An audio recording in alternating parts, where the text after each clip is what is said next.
આપ સર્વે મિત્રોનું ધ સેવાસોના પ્રથમ પોડકાસ્ટમાં હાર્દિક સ્વાગત છે. કેયુર જાનીના આપ સર્વેને હર હર મહાદેવ, જય દ્વારકાધીશ. ભગવાન કૃષ્ણ વંદે જગદગુરુ. કૃષ્ણ એ આખા વિશ્વના ગુરુ છે. બધા સમાજના લોકો લક્ષ્મીની પાછળ પાગલ છે અને એ સાક્ષાત લક્ષ્મી કૃષ્ણની પાછળ પાગલ છે. જાણો છો કે 5-6 દિવસ પહેલા જે કાંઈ પણ થયું ધર્મના નામ ઉપર, તો એમાં એક ભગવદ્ ગીતામાં એક શ્લોક છે, લગભગ અધ્યાય 7માં 4થો શ્લોક છે, યદા યદા હિ ધર્મસ્ય. કારણ કે યદા યદા હિ ધર્મસ્ય ગ્લાનિર્ભવતિ ભારત અભ્યુત્થાનમ ધર્મસ્ય તદાત્માનમ સુજામ્યહમ પવિત્રાણાય સાધુનાય વિનાશાય ચતુષ્કૃતામ ધર્મ સંસ્થાપનાથાય સંભવામિ યુગે યુગે. તો પ્રેમ એકચ્યુઅલીમાં છે શું? વોટ ઇઝ લવ? કે પ્રેમ ની અંદર કોઈ કન્ડિશન ન હોવી જોઈએ. અત્યારનો સમયની અંદર જે પ્રેમની વ્યાખ્યા લોકો કરી રહ્યા છે એ પ્રેમ નથી, એ વાસના છે. પ્રેમ અને વાસનામાં ઘણું બધું અંતર છે. બરાબર.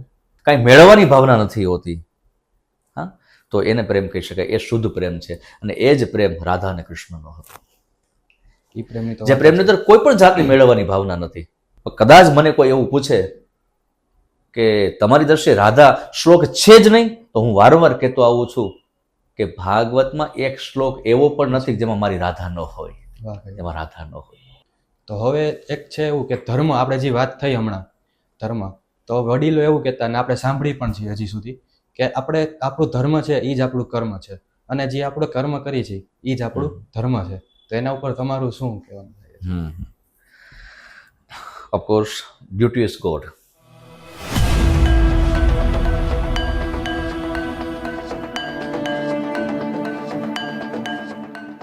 તો હવે જે તમે મિત્રની વાત કરી કે જે ટ્રાન્સપરન્સી અને એક વિશ્વાસ, ભરોસો રાખીને જે એમને કીધું હતું કે આવું તમે જે વાત કરી આખી છે, તો પણ એક બીજા તમે જે કીધું સિક્કાની બે બાજુ છે. એક બાજુ એવી છે જ્યાં ભરોસો રાખ્યો છે, અને બીજી બાજુ એવું છે પણ મિત્ર છે પણ ભરોસો નથી, મીન્સ કે એકબીજા સાથે ભરોસો નથી કરતા. જે ભરોસો શબ્દ છે એ આખું 3 અક્ષરનો જ છે, પણ ઓમ છે બહુ મોટો ભરોસો. બરાબર છે. તો સાચો ભરોસો કોના ઉપર? આપણે વાતચીત કરીએ, હું અથવા બીજા કોઈ, તો એક પહેલી વારમાં લાગે કે ના ભરોસા પાત્ર વ્યક્તિ છે, પણ એની ઉપર સાચો ભરોસો ક્યારે આપણને આવે? ભરોસો શબ્દ બહુ મોટો છે, વિશાળ શબ્દ છે, અને અત્યારના વર્તમાન સમયમાં આ બહુ મોટો પ્રશ્ન પણ છે જે લોકોને સતાવી રહ્યો છે. બહુ મોટો. લોકો વિચારી રહ્યા છે ભરોસો કોના ઉપર કરવો, અને ક્યારેક એના કારણે ઘણી બધી સમસ્યાઓ એ વકરી ગઈ છે. અત્યારે જે સમાજની અંદર જે પરિસ્થિતિ ચાલી રહી છે એની અંદર આ ભરોસો શબ્દ બહુ મોટો છે. તો હું તો વારંવાર કહ્યા કરું છું, જેના મુખ ઉપર તેજ હોય, જેમના મુખ ઉપર તેજ હોય અને જેની આંખોમાં ભેજ હોય એનું ભરોસો કરવો. જેના મુખ ઉપર તેજ હોય અને આંખોમાં ભેજ હોય, વાહ, એના બરોબર. કારણ કે તપ વગર તેજ નથી આવતું, તપ વગર તેજ નથી આવતું, અને કરુણા વગર આંખમાં ભેજ નથી આવતું. કર્પૂર ગૌરમ કરુણાવતારમ, આપણો મહાદેવ પણ એક સાક્ષાત કરુણાવતાર છે, અને શિવરૂપી કરુણા જેની આંખોમાં હોય સાહેબ, એ ક્યારેય કોઈનું બુરું ન કરી શકે. મેં કહ્યું ને કે તપ વગર તેજ નહીં, અને જેના જીવનમાં તપ છે, તપસ્યા છે, સાધના છે, એ સાધના, એ તપસ્યા એના મુખ પર વિદ્યમાન હોય. એ જે તેજસ્વીતા જે છે એ તપની છે તેજસ્વીતા. તો જેના મુખ પર તપની તેજસ્વીતા હોય એ ક્યારેય કોઈનું ગુરુ ન કરી શકે. જેમની અંદર, જેમની આંખોની અંદર કરુણારૂપી ભેજ હોય એ ક્યારેય કોઈનું ગુરુ ન કરી શકે. હું વારંવાર કહ્યા કરું છું કે જેના મુખ પર તેજ અને જેની આંખમાં ભેજ, આ બે વસ્તુના દર્શન થઈ જાય પછી ત્રીજી વસ્તુના દર્શન કરવાની ક્યારેય કોશિશ ન કરવી, કારણ કે એ ભરોસા લાયક વ્યક્તિ છે, એના પર ભરોસો આપ કરી શકો. તો આ મારી દ્રષ્ટિએ મને અયોગ્ય લાગે છે. આવી વ્યક્તિ પર ભરોસો કરવો છે. જી અવશ્ય. આવો કોઈ મિત્ર મળે તો અવશ્ય આ ભરોસો કરી શકો. આવું કોઈ વ્યક્તિ મળે તો અવશ્ય એના પર ભરોસો કરી શકો. તો હવે જે ભરોસો તમે કીધું, ભરોસો આપણે ઉપર વાત થઈ, અને જેમના મુખ ઉપર તેજ અને આંખમાં ભેજ એવું કીધું, એમના ઉપર ભરોસો કરવો જોઈએ. તો એક મને એક લાઈન યાદ આવે છે કે આપણે છે ઠાકર કરે ઠીક, જેમાં દ્વારકાધીશની વાત થઈ છે, અને દ્વારકાધીશે પણ એક સિમ્પલ ને શોર્ટ મહાપુરુષની એક વ્યાખ્યા આપેલી છે. જે વ્યાખ્યા એવી છે જે દુઃખ અને સુખ બંનેને ઇક્વાલિટી જોવે, મીન્સ કે બંનેને સમાન રાખે, એને મહાપુરુષ કહી શકાય. પણ અત્યારના સમયમાં એવું છે, જ્યારે દુઃખ આવે ત્યારે બધા માણસો ભગવાનને બધા ભજે છે, મીન્સ કે હે ભગવાન આવું છે માનતા રાખે છે, બાધા રાખે છે, XYZ જીપ હોય, અને સુખ આવે ત્યારે ભગવાનને ભૂલી જાય છે. તો એના વિશે શું મહાપુરુષ ખરેખર સુખ અને દુઃખને ઇક્વાલિટી રાખી શકી તો એને મહાપુરુષ કહેવાય? બંનેને સમાન કેળવવા હોય તો આપણામાં શું એવા ગુણ હોવા જોઈએ? પહેલી વાત તો એ કે સુખ અને દુઃખ છે ને એ માત્ર એક દ્રષ્ટિ છે. અચ્છા. આપણને એવું લાગે છે કે આને સુખ કહી શકાય, આપણને એવું લાગે છે કે આને દુઃખ કહી શકાય, પણ સુખ એ સુખ પણ નથી, દુઃખ એ દુઃખ પણ નથી. માત્ર અને માત્ર એક દ્રષ્ટિ છે. અચ્છા, આપણે સુખ કેને માનીએ છીએ? તો મેજોરિટી લોકો એવું સમજતા હશે કે ગાડી, બંગલા, નોકર ચાકર, આ બહારની જે સંપત્તિને સુખ માને છે. આવું હા, જનરલી બધા એવું જ માનતા હોય છે. એટલે મીન્સ કે આપણને જે અંદરથી રાજીપો અનુભવ કરાવે, XYZ હોય કે આપણે આ ગાડી લીધી, તમે જે કીધું નોકર ચાકર છે કે એ બધું છે, અંદરથી આપણને રાજીપો અનુભવે છે. જે આપણે કપડાં પહેર્યા અંદરથી રાજીપો, તો એને બધા સુખ માનતા હોય છે, એને સુખ માનતા હોય છે. અને જે જ્યાં ગરીબી છે, જ્યાં કોઈ એવા વિસ્તારમાં રહેતા હોય કે કોઈ એવી પરિસ્થિતિમાં રહેતા હોય તો એને લોકો દુઃખ માનતા હોય છે. તો આજના દિવસે મને કહેવાનું મન થશે કે જો મોટા મોટા મહેલોમાં જો સુખ હોય ને, તો મોટા મોટા મહેલોમાં રહેનાર સ્ત્રીઓ ક્યારે આત્મહત્યા ન કરે. રોજ ન્યૂઝપેપરમાં આપણે વાંચીએ છીએ, રોજ સુસાઇડ કેસ આવે છે. સંપત્તિમાં કોઈ ખામી નથી, જો સંપત્તિમાં જ જો સુખ હોય તો આત્મહત્યા કરવાની જરૂર નથી. મતલબ એમ છે, રોજ સુસાઇડ કેસમાં વાંચીએ છીએ આપણે કે મોટા મોટા મહેલોમાં રહેનારી સ્ત્રીઓ પણ આત્મહત્યા કરી રહી છે. તો મતલબ એ થયું કે મહેલોમાં સુખ નથી. એટલે જ હું વારંવાર કહ્યા કરું છું કે જો મહેલોમાં, મોટા મોટા મહેલોમાં જો સુખ હોય તો મોટા મોટા મહેલોમાં રહેનારી સ્ત્રીઓ ક્યારે આત્મહત્યા ન કરે. અને જે ઝૂંપડામાં તમે મેં દુઃખ માની લીધું છે, એ જો ઝૂંપડામાં દુઃખ હોય ને તો ઝૂંપડામાં રહેનારી સ્ત્રીઓ પોતાના સંતાનોને ક્યારે જન્મ જ ન આપે અને એને ઉછેરી મોટા ન કરે. ભલે જગતમાં કોઈ પણ હોય, ભલે આર્થિક રીતે ગમે તેટલી અસધર હોય, પણ જગતમાં એવી તો કોઈ ન હોય જે પોતાના સંતાનને દુઃખી જોઈ શકે. ભલે એ ગરીબ છે, ભલે એ આર્થિક રીતે અસધર છે, પણ જગતમાં એવી તો એકી ન હોઈ શકે કે પોતાના સંતાનને દુઃખી જોઈ શકે. એના બદલે એ જે ઝૂંપડામાં રહેનારી સ્ત્રીઓ સંતાનને જન્મ પણ આપે છે, એટલું જ નહીં, એને ઉછેરીને એ ખુશીથી મોટા પણ કરે છે. સાહેબ, એનો મતલબ એક જ છે, સીધો અને સાદો, કે ઝૂંપડામાં દુઃખ નથી. એ ઝૂંપડામાં દુઃખ નથી તો શું છે? તો સુખ અને દુઃખ માત્ર એક દ્રષ્ટિ છે. સાહેબ, આપણે કઈ દ્રષ્ટિએથી જોઈએ છે? Yes, of course. તો એ માત્ર એક દ્રષ્ટિ છે, સુખ ને દુઃખ. અને સમાન અવસ્થાની વાત રહી તો સુખ અને દુઃખની અંદર સમાન રહેવું એ જરૂરી છે. અત્યારના સમયમાં એવું થાય છે કે જ્યારે સુખ આવે ત્યારે લોકો છકી જાય છે, ભૂલી જાય છે બધું. સુખ આવે છે ત્યારે લોકો એ છકી જતા હોય છે અને દુઃખમાં ધીરજ ગુમાવી બેઠતા હોય છે. અને એટલી હદ સુધી ધીરજ ગુમાવે છે કે લોકો સુસાઇડ સુધી પહોંચી જતા હોય છે, આત્મહત્યા સુધી પહોંચી જતા હોય છે. આનો પરથી મારી એક વાત વચ્ચે પણ એ પણ કરી દેવી છે કે કોઈ પણ આ બ્રહ્માંડમાં એવો પ્રશ્ન નથી જેનું સમાધાન ન હોય. બ્રહ્માંડમાં એવો એક પણ પ્રશ્ન નથી જેનું સમાધાન ન હોય. એનું સમાધાન માત્ર સુસાઇડ નથી. જે સુસાઇડ કરનારો વર્ગ છે એવું સમજે છે કે સુસાઇડ એક જ સમાધાન છે, પણ સુસાઇડ સમાધાન નથી. એને ખબર નથી સુસાઇડ કરે છે. અને મારા ધ્યાનમાં અત્યાર સુધી 3 જ કારણ આવ્યા છે સુસાઇડ કરવાના. અચ્છા, 3 જ કારણ છે. મેઇન રીઝન 3 જ છે. એક છે આર્થિક, બીજું છે માનસિક, અને ત્રીજું છે શારીરિક. અચ્છા, ફાઇનાન્શિયલી, ફિઝિકલી અને મેન્ટલી. આ 3 જ કારણ એવા છે જેના કારણે લોકો આ સુસાઇડ કરી રહ્યા છે. ચોથું કારણ હજી સુધી મને મળ્યું નથી.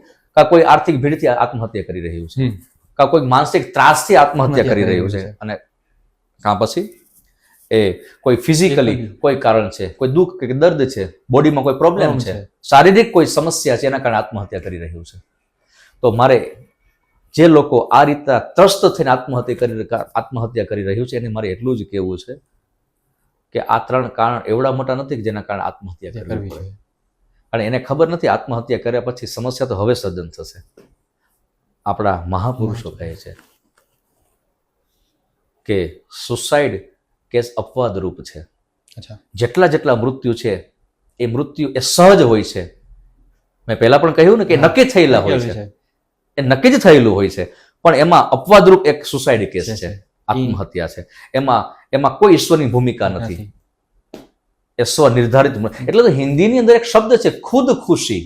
ખુદ ખુશી, જી. દેખો, એટલે સુસાઇડ, ખુદની ખુશીથી કરેલું કર્મ એને એટલે ખુદ ખુશી. ખુદ ખુશી કહી છે. તે ખુદથી ખુશીથી કરેલું આ કર્મ છે. એમાં ઈશ્વરની કોઈ ભૂમિકા નથી. ગોડ ઇઝ ઓનલી ફોર જજ. યાદ રાખજો, ભગવાન માત્ર ન્યાયાધીશ છે. એમાં ઈશ્વરની કોઈ ભૂમિકા નથી, પણ પોતાની ખુશીથી કરેલું કર્મ છે. 80 વર્ષની કોઈ વ્યક્તિની આયુષ્ય હોય અને 40 વર્ષે કોઈ વ્યક્તિ સુસાઇડ કરી લે છે, તો યાદ રાખજો 40 વર્ષ પેન્ડિંગ રહી જાય છે. અને આપણા મહાપુરુષો કહે છે 40 વર્ષ સુધી આત્માને પરિભ્રમણ કરવું પડે, કારણ કે શરીર તો 40 વર્ષે નષ્ટ કરી નાખ્યું. જો એ પંખે લટકી ન ગયો હોય તો બાકીના 80 વર્ષ સુધી જીવવાનું હતું હોય, પણ 40 વર્ષે આત્મહત્યા કરી લીધે નષ્ટ કરી નાખ્યું શરીર. એટલે હવે બાકીના 40 વર્ષ પેન્ડિંગ રહી ગયા છે. એ 40 વર્ષ સુધી આત્માને પરિભ્રમણ કરવું પડે છે.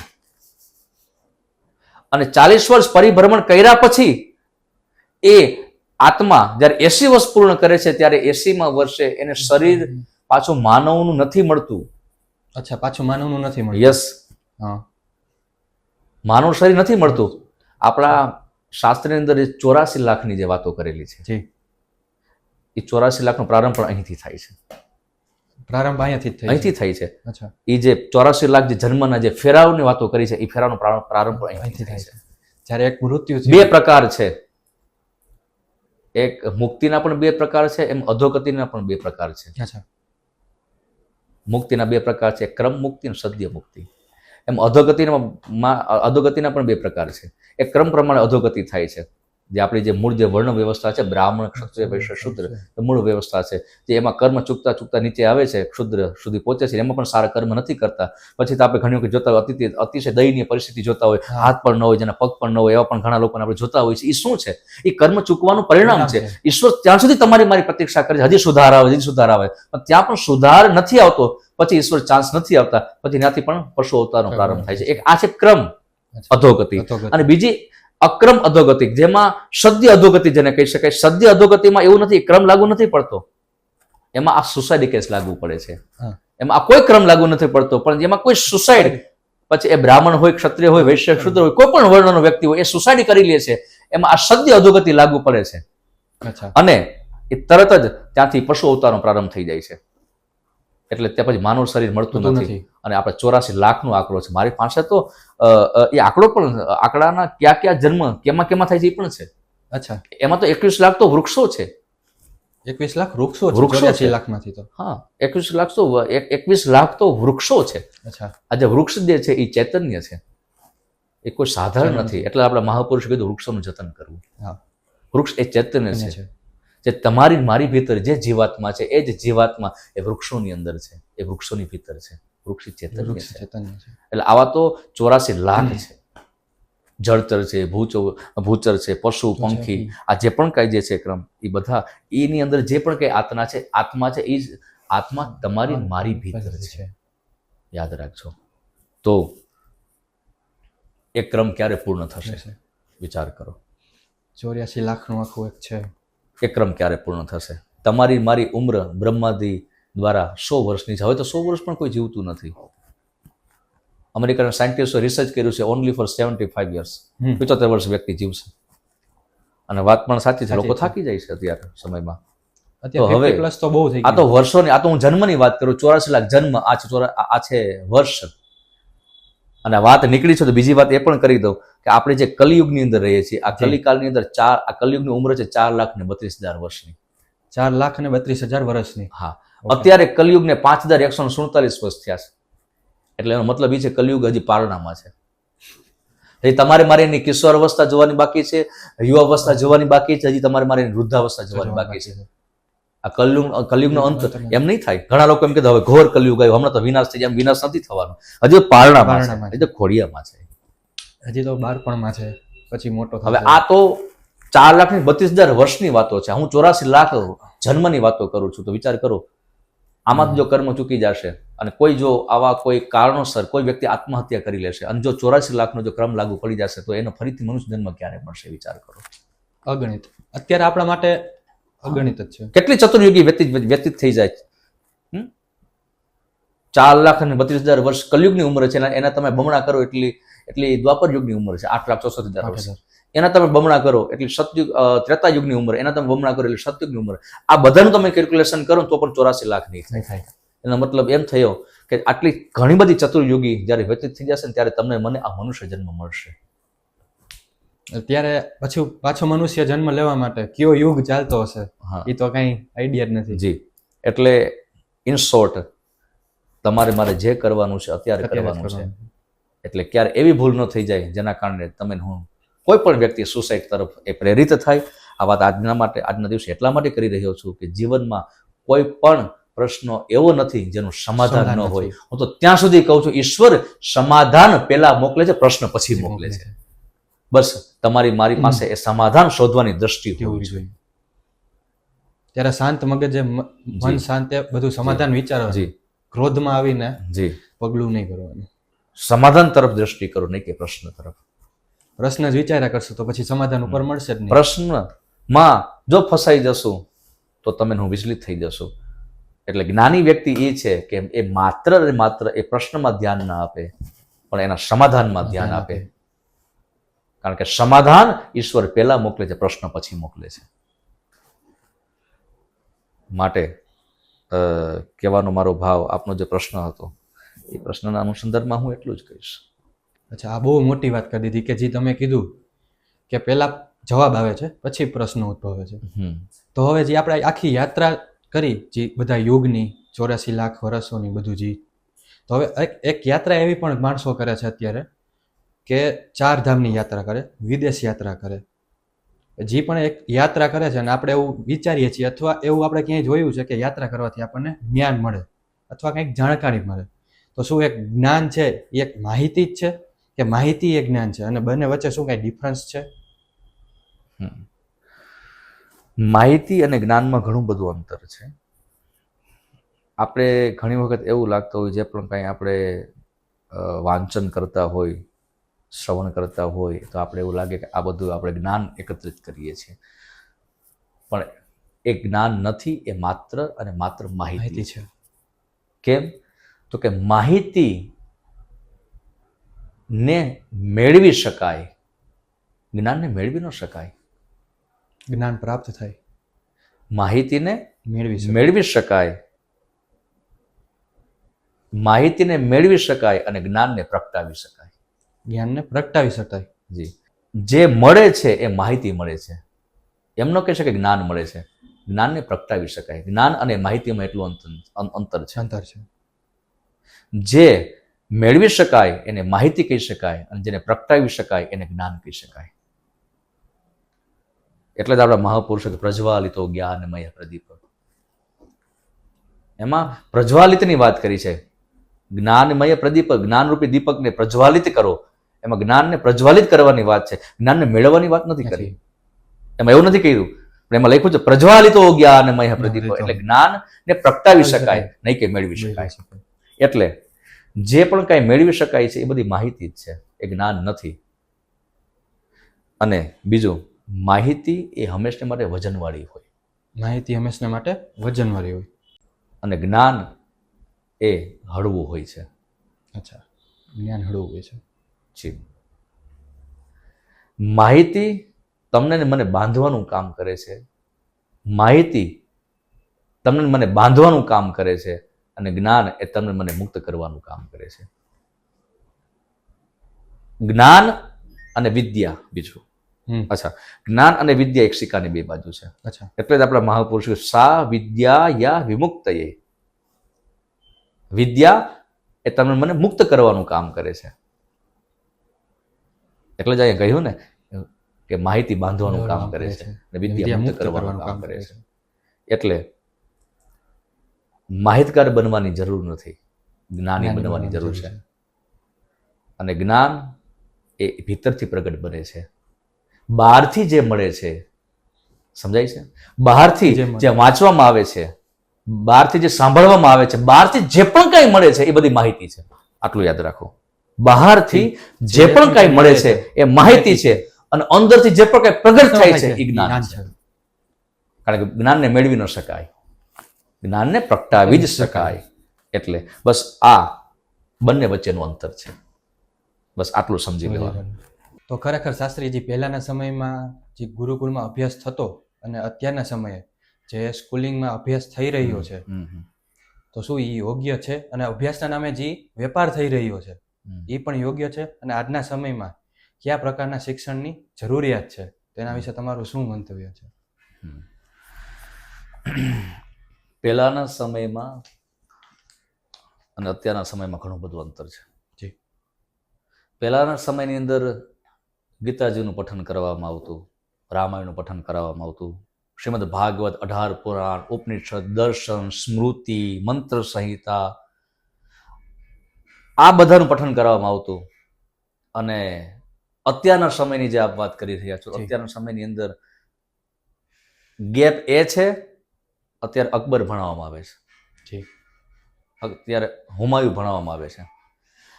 અત્યારે આ જેટલા પહેલાના સમયની અંદર જે મોગલો થઈ ગયા, અત્યારે એ મોગલોની સ્ટોરી, મોગલોની કહાની એ બાળકોને ભણાવવામાં આવે છે. પેલા આ કોઈ વ્યવસ્થા નથી.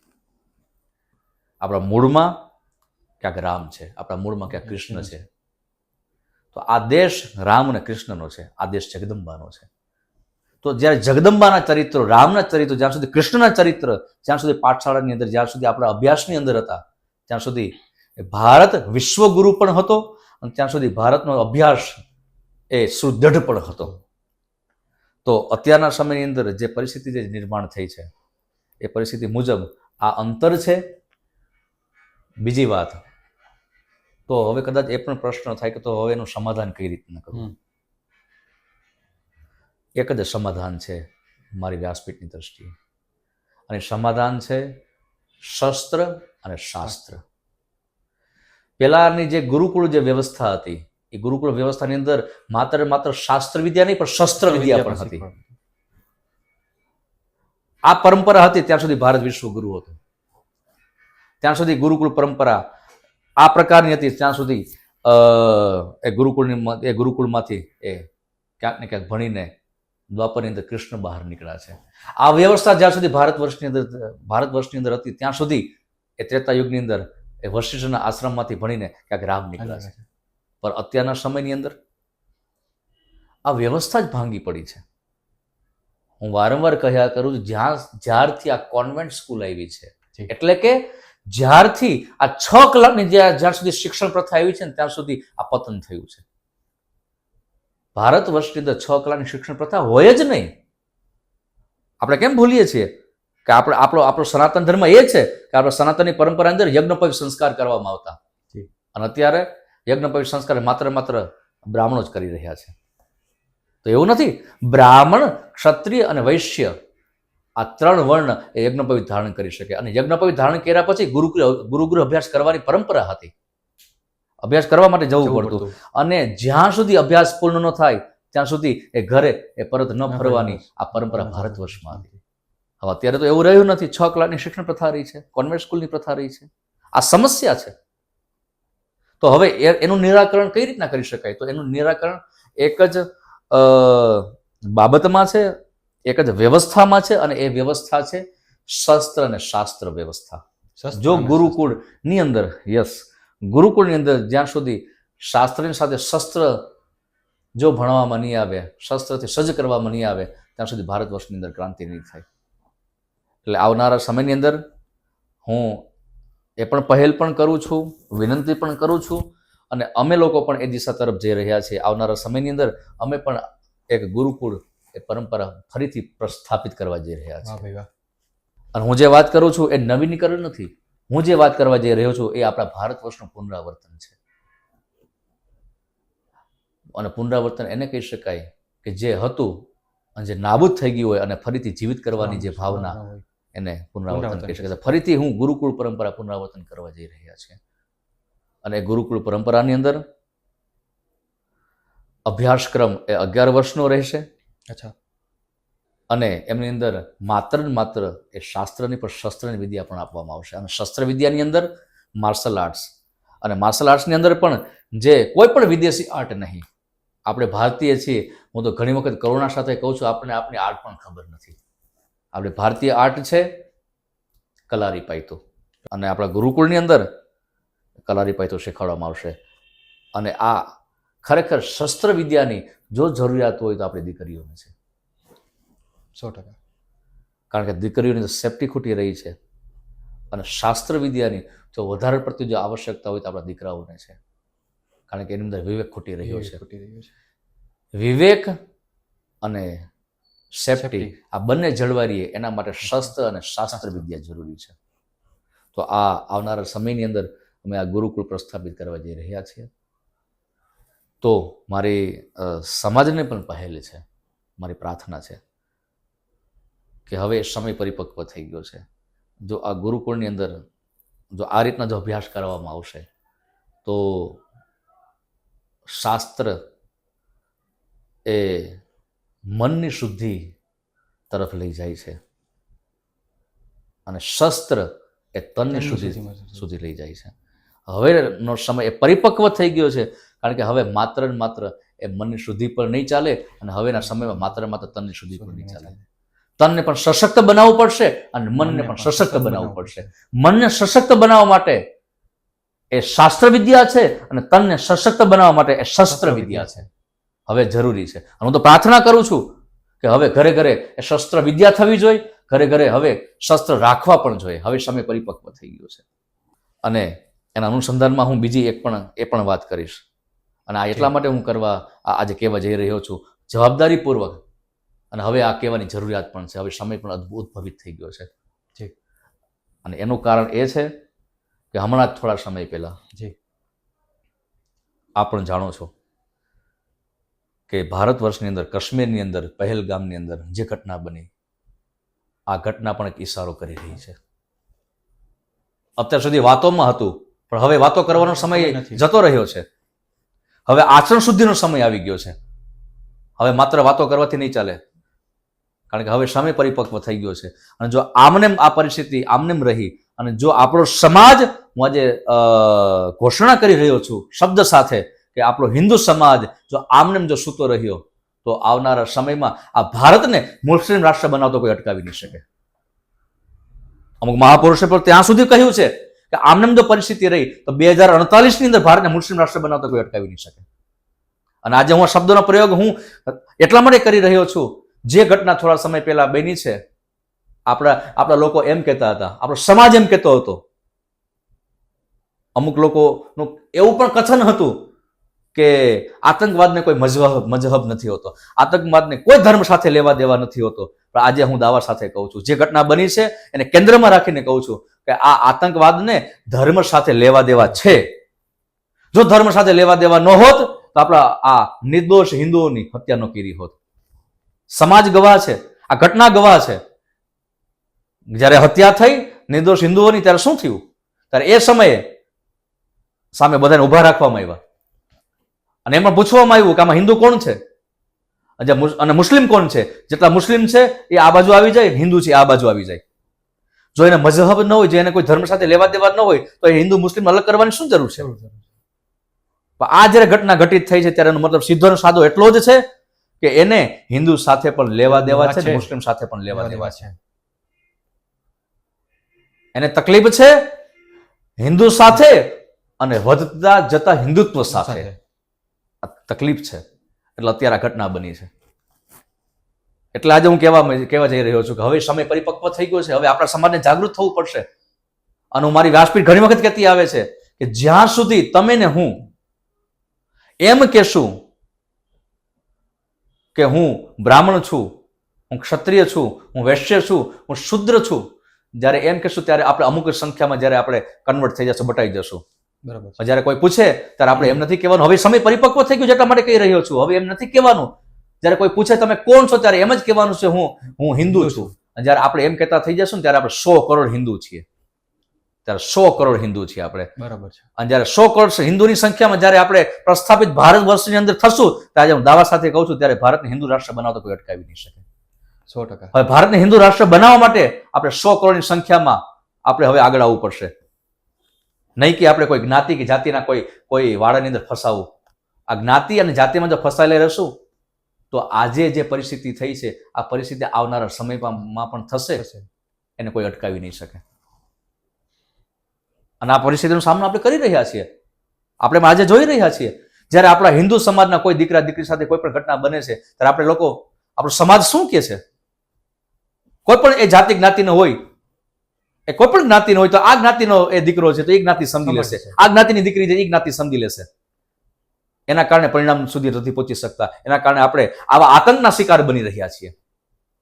પણ આપણે હવે શું કરવાનું છે? આપણે એક જ રસ્તો છે, એક જ માર્ગ છે આપણી પાસે. હવે આપણી પાસે કોઈ વિકલ્પ નથી.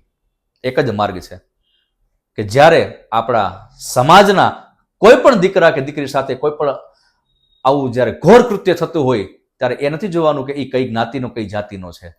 ત્યારે એટલું જોવાનું છે હિન્દુ છે, બસ આપણા માટે આટલું જ કાફી છે. કારણ કે આપણે પણ હિન્દુ છીએ. અને એ હિન્દુ એ આપણો ભાઈ છે અને એ જ હિન્દુ આપણી બહેન છે. અને એ ભાઈ કે એ બહેનની રક્ષા કરવી એ હિન્દુની નૈતિકતા પણ છે અને એનું કર્તવ્ય પણ છે અને એની ફરજ પણ છે. અને હવે આ ફરજ એ પૂર્ણ કરવાનો સમય પરિપક્વ થઈ ગયો છે. હવે આવનારા સમયની અંદર હવે આપણે આ કાર્ય કરવાનું રહ્યું. નહીતર એ સમય દૂર નથી કે આપણે ગલીની બહાર પણ નહીં નીકળી શકીએ, આપણા ઘરની બહાર પણ નહીં નીકળી શકીએ. તો હવેનો એ સમય પરિપક્વ થઈ ગયો છે. બસ આપણે એકજૂટ બની અને આપણે બધા હિન્દુ બની. મારે બધાને એક જ પ્રાર્થના છે કે જ્યારે તમને કોઈ પૂછે ત્યારે એમ જ કહો કે હું હિન્દુ છું. બસ હવે જ્ઞાતિ અને જાતિના વાડામાંથી બહાર આવી જાઓ. મારી એક જ પ્રાર્થના છે. અને ખાસ કરી અને બીજી વાત કે જે આ જે ઘટના જે ઘટિત થઈ છે એ ઘટનાની અંદર જે આતંકીઓનો જે શિકાર આપણા હિન્દુ જે ભાઈઓ બન્યા છે, તો એ ઘટનાની અંદર જે 26 આપણા હિન્દુ ભાઈઓ જે શિકાર બન્યા છે,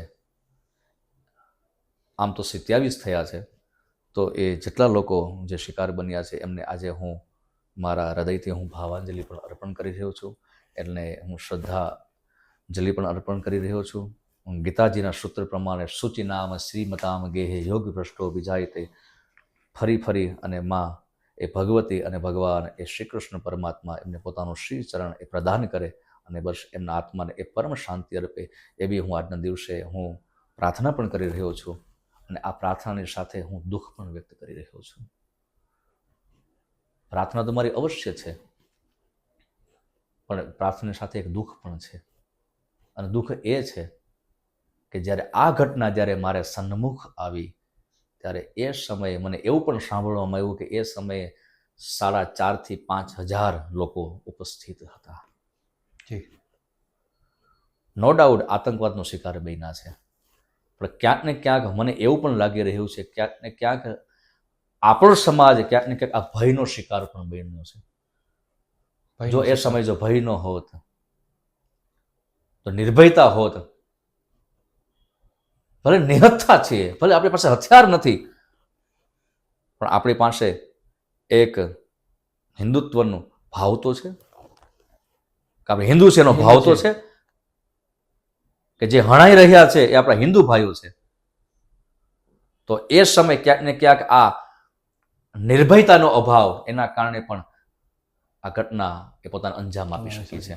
એટલે આજના દિવસે હું એ પણ દુઃખ વ્યક્ત કરું છું કે